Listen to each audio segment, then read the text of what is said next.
Hey guys, welcome back to Football by Rob. It's Rob here. The round of 16 games are over. The quarterfinals are set for the World Cup. I just want to talk about some of the narratives that are going on, especially with the whole Argentina Egypt game, and I'll just share my 2 cents on it.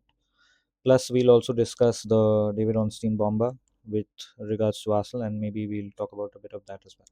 So let's get started. I just wanted to talk about the Argentina Egypt game, which was a World Cup classic, but it left a really bitter taste in the mouth because of the way things panned out. And uh, I mean, everyone's seen it, so I'm not going to rehash the plot of the game, but the inconsistencies in refereeing are really not being addressed as much as they need to be at this World Cup. And I think that is the issue that people are deflecting from, and instead they're making it about Messi and Infantino and whether it's rigged or not or something like that. I don't think FIFA is that stupid to outright go and rig something like this so big. But I do feel that there is a certain um, subjective difference with how the officiating is being done from game to game, and in the Argentina Egypt game, even in the same game as well. So I wanted to show you guys this clip. So this is Lies. I'm clipping this part, the top part, because it's showing highlights over there, and I don't know if YouTube will copyright strike it or not. So I just want to show Lies speaking about it. And right off the bat, I want to give a disclaimer that I think Lies, as a content creator, having seen a lot of his work, he is somebody who is really measured and really knowledgeable as well. Plus, he doesn't really seem like the kind of person who has a lot of poor takes. I mean, everybody has poor takes, but I've normally seen good takes from him more.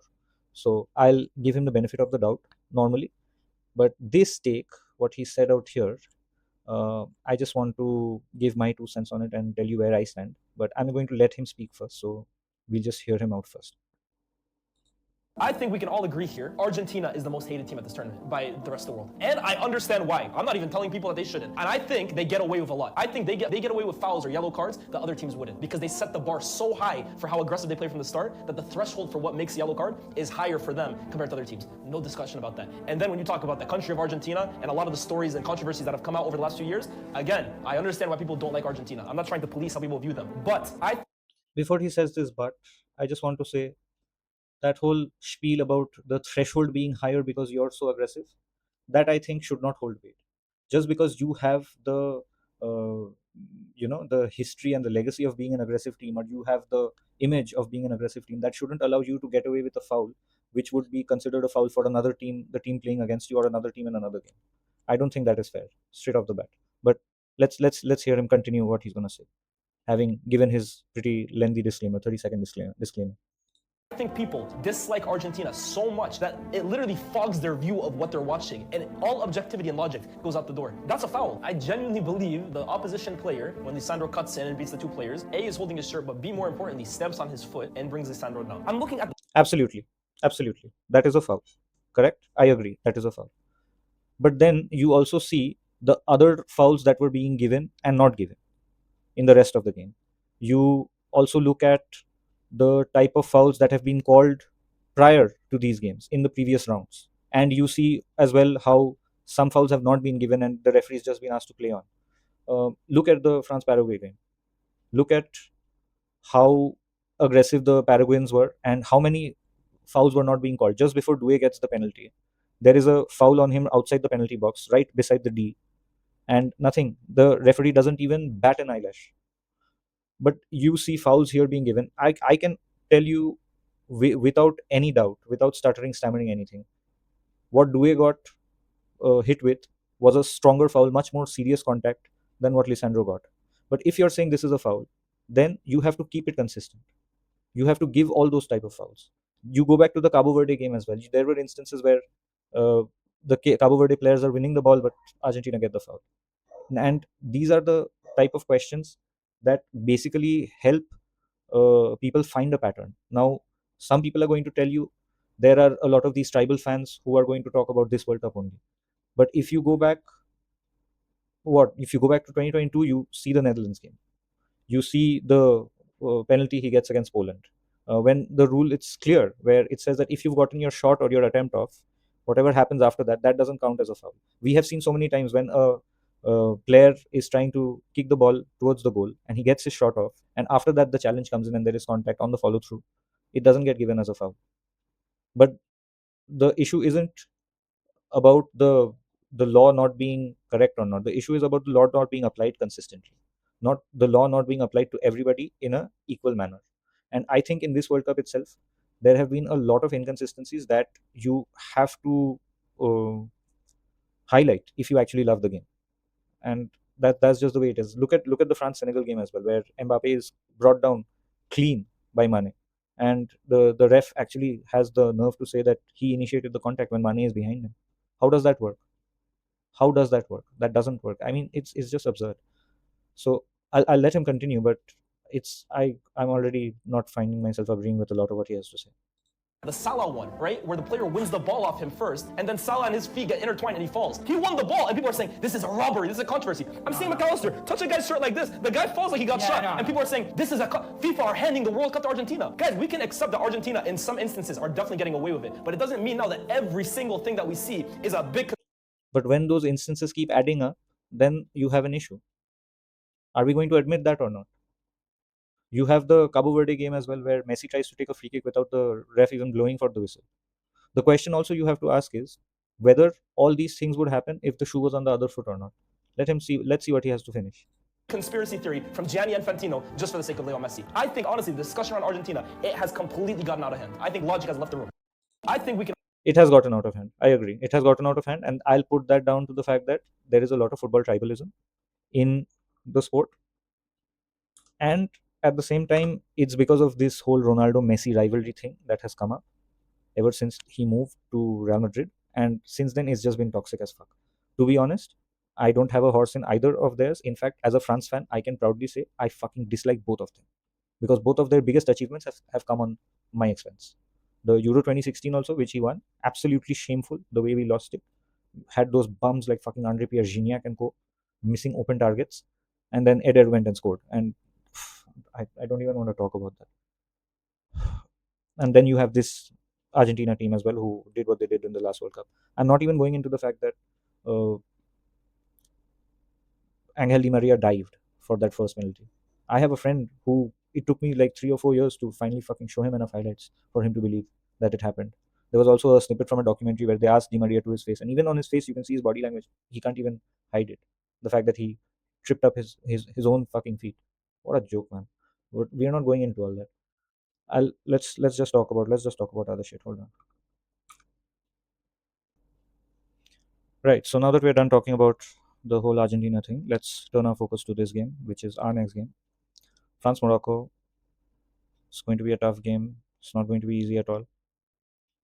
But I'll be honest with you, I'm worried, man. I'm worried mainly because I don't know if you've seen this. The entire refereeing lineup is five Argentinians. It's the first time in the World Cup history that you've had a team of all referees and video assistant referees and the linesmen and everybody be from the same country, and it just happens to be in a France game, and it just happens to be all Argentina. So I'm not saying that there's a full-fledged conspiracy or anything, but if we don't win the game because there are some uh, questionable calls or 50-50s that don't go our way, I won't be the least surprised. I won't be surprised at all. That's just a fact of the matter. If we talk about the game, what we can expect. So yeah, Chomeni is supposed to be injured, so there is a chance that Kone will start. I don't know if we're going to see Conte or not at this game. To be honest, now I'm really surprised that he's even in the squad, and maybe if at all he's going to get those last 10 or last 15 minutes of the game if we are ever in a situation to like see things out maybe. But otherwise, I'm not expecting it. Mike, he's been okay. He's had a few questionable moments, but apart from that, he's been solid. Upamecano, I've been impressed with. I'll be honest. I wasn't too keen on him going into the World Cup, but he's been better than I expected. So that's good. Saliba is the rock for me in that center defense partnership, and the fact that he's playing with an injury is just crazy. And I seriously hope that he can make it out of the World Cup in one piece and actually rehab. I want us to be able to give him a proper rest. I don't want him starting any games or playing any minutes in August at all. He needs a proper rest. Come back in September. Come back for the first Champions League game or something like that. But then for that, we will need to have Christian Mascara up to speed and make sure that him and Gabriel, yeah, Gabriel, I expect him to be ready once his extended holiday is over. Now that he's out of the World Cup. Uh, Luka Dean also, he's been decent. Yeah, Rabiot again, he's been good for the last two games, but again, I remain to be convinced. Due Olise, Dembele, Mbappe, this is why am I even bothering to talk about it? For Morocco, all eyes are going to be on Hakimi, yes, because Luka Dean is going to be the weakest link. If you look at the physicality, also the fact that he's old, the pace difference that this guy's going to have, Brahim with him as well. And I think there is going to be a massive factor in this part of the field, especially, and Unahi as well. But Ayub Wadi, Brahim Diaz, Hakimi, this quartet here could be the reason that France have a lot of issues to deal with, and they need to be really switched on in this area. So again, remains to be seen how we pan out. They don't have Ismail Saibari, who is doubtful, but again, you never know. Maybe he's going to be fit enough to play. This is probably one of their biggest games of all time. It's a rematch of the semi-final from the last World Cup, and I'm pretty sure they'll want to settle scores. So we'll see how that goes. Moving on, the World Cup stuff is done. Let's talk about Arsenal.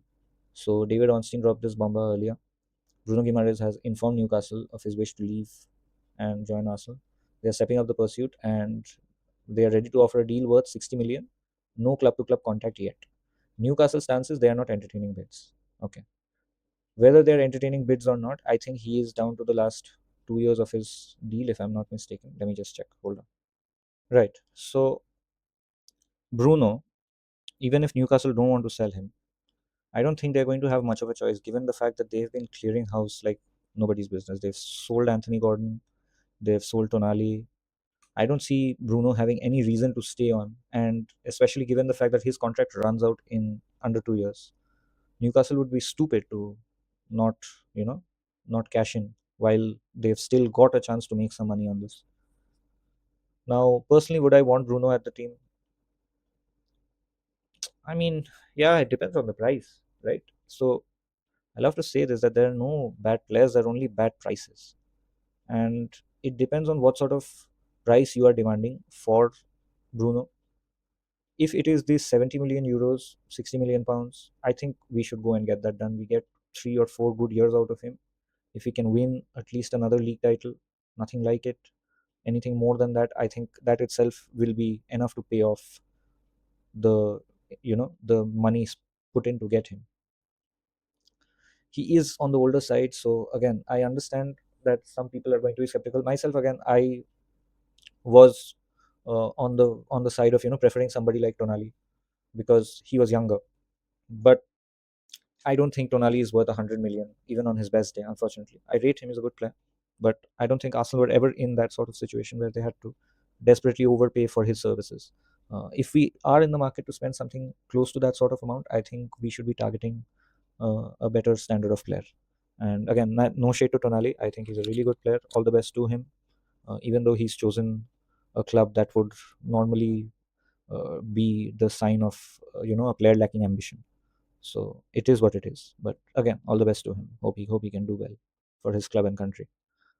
Bruno, I think yeah he'll be good, but Bruno alone won't be enough. I think we should also be looking at players like Ayub Wadi, um, because I have a feeling Norgard is going to leave. With Norgard leaving, it's going to be imperative to make sure you have at least four midfielders who can play in that 6 and 8 role if needed. I'm not saying that they have to be elite each game, but they have to be serviceable enough. So Rice, Zubimendi, if we can get Bruno and Ayub Wadi, I think these four, it would be amazing. And it also gives Mikel and the rest of the coaching staff the flexibility to basically pick and choose the two midfielders that you want to play on a given day. I know Miles is also there as well, but then I'm not sure uh, if I want to trust Miles to play, all out the way he played the last few weeks of the previous season. Because I have a feeling that because he's still young, there's a chance that he might get found out once other teams have enough time to study him. A lot of the fact that Miles was really effective for us towards the end of the season came down to the fact that the teams we were playing, they didn't know what Miles is capable of playing in midfield. Yes, some people may have done their scouting and watched him when he's played at the academy level and the youth level, but at a senior level, this was the first time. In fact, he even mentioned it in an interview where he started training to play in the midfield towards the towards towards Christmas and that sort of time, and that's when he started playing in midfield in training, and he was prepping for this. So I wouldn't want to put all that pressure on Miles just yet. I certainly don't want him to get sold anywhere. He doesn't need to go. We are not in a position where we need to sell to buy players or stuff like that. We have enough money coming in. Maybe we need to do a couple of sales here and there to balance the books, but I think that can also be done by restructuring contracts. I think we need to let Gabby Jesus go, or at least come to some sort of agreement where some other team, some Brazilian team or somebody takes him, so we can get those wages off our book. I'd love to be able to restructure Kai Havertz's contract if possible, but I don't see that happening. And to be fair, Kai has been clutch for us in the title run in as well. So right now, obviously, you wouldn't be able to make that conversation. Now, Odegaard, another one as well. He has 2 years left on his deal, and I'm not sure if he's doing enough to justify a new contract that includes a pay rise. I think if we can get him on the same wages he has now, I'd be okay with signing him on, because it's twofold, right? On one side, I genuinely think that after 23-24, the season where we got 89 points, Odegaard has plateaued. He hasn't been able to go up. Partly it's down to injuries as well. He had a really injury riddled 24-25, and I understand that, and no one's denying that. But he hasn't been able to recapture that form, and in that process, also he has lost a lot of that ingenuity and adventurism that he used to have. So he's become much more risk averse. Maybe that's down to coaching. Maybe that's down to him not trusting in his abilities post injury. Or a mix of the both. We won't know for sure. But I am concerned about the team. And as much as I really like him and I really respect the fact that he came to us at a time when we were going through a really tough time, we were in the mud, banter club, and he stayed, and he's actually been the one to lift the title with us, to be the captain, to take us over the line. Yes, he may not have played all the games, but he is the captain of the club. And I will always have a level of respect and admiration and adulation for him, for all the memories he's made for the club and with me. I think I've mentioned this before as well, and this will always remain the same. Every single Arsenal player, even if I'm not huge fans of them, like even people like Noni Madueke and stuff, I'll always be grateful to them. So I keep that consistent. But at the same time, I don't think there is any room for passengers in this game now. We are at a point where football is becoming so taxing and demanding that you're going to need every player to be able to play uh, a significant amount of minutes and make worthwhile contributions. We cannot be having passengers. So in that situation, I'm worried about Odegaard. He needs to definitely step up this season, and I think this will really decide whether he's worthy of a new deal or not. And again, a whole other question whether that deal should include a pay rise. Yeah, that's about it. Who else can we sign? If we are lucky, maybe we can get a left winger. Now, again, I think the wing market is cooked with the Anthony Gordon deal that happened, and I think the prices for all wingers coming up, like people like Barcola, people like your Yan Diomande, even though he's going to PSG, it's confirmed. These prices are going to be so high that uh, the players that I would want for Arsenal would become almost, what not almost, become unattainable actually. So I would genuinely want Arsenal to go and get Vinny. I don't see Vinny working out with Mourinho, and I think uh, they'd be better off. Real Madrid, that is, they'd be better off getting somebody like Olise and to play alongside Mbappe. But yeah, I don't think there's room for Vinny in that team anymore. And I think if he can be okay with the wages, I think we should try and get Vinny. We have a solid Brazilian core as well, so he can feel at home even though he's away from home. Pretty sure the money wouldn't be an issue unless he wants some sort of king's ransom. This is the one thing that I don't. I'm concerned about is because we won the league. I don't want top players, trying to hold us ransom basically, and ask for these absurd amount of money that's going to end up messing up uh, our wage structure. I don't want that. I think I again it might not be a popular opinion, but I don't think Saka was worth the 300K a week. But I understand why the club did it, because if we didn't, and if we got to a situation where he's running his contract down, and we are letting go one of our academy players whom the fans have a amazing connect with, the sort of the way the Trent thing happened. Again, I can already see Liverpool people, whoever's watching, will probably say stuff like, "Oh, Trent actually didn't want to sign with us." But again, if you make the offer early enough and if the money is good enough, I'm pretty sure anything can be done. So Saka, again, I'll be honest, post his injury last season, I don't think he has also been at that standard that we have known from him. But because he has done so much prior to that, I'm still willing to give him the benefit of the doubt. And I love the fact that he's still on our books and we are going to go into the future with him as one of the key parts of the machine. But at the same time, I need him to actually do well as well and improve, and not just be at the level that he has been this season for club.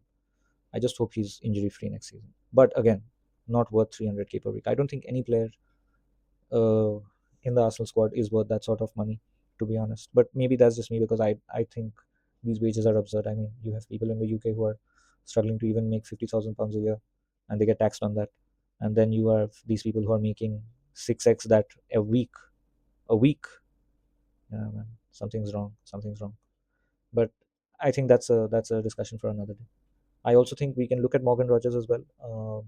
Again, I mentioned this earlier. He can fit the left wing and the CM role as well.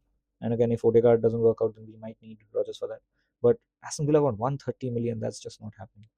130 million is not happening. At best, what we can tell Rogers is, hey, you can run down your contract and come if you want. But then we run the risk of other clubs joining in. And you know for a fact that, say, if he has, say, 12 months left on his contract and we are offering him a deal and we want to sign him on a free, and guarantee you there's going to be a City or even Chelsea, if they can fix up, who will come in and say that they can offer more wages. So then it becomes a question of that player's individual ambition and desires, and whether he wants to prioritize money over other things. But 130 million, no, I don't want to be paying 130 million to Aston Villa as well, because again, that goes to helping their bottom line, and it goes to helping them strengthening themselves. I don't want that at all. They are a rival. I see them as such. I don't have any love for Unai Emery. They have been one of the bogey teams who have cost us titles in years past. So yeah, that's about it. I think I've rambled on enough, guys. I'm gonna leave it at that. Let me know what your thoughts are. If you wanna agree or disagree or say anything about any of those things I've said, feel free to do that. Do it in the comments. You can like, share the video if you think it's worth it. Yeah, that's about it, guys. I'm gonna call it a night. Good night. Cheers. Have a nice one.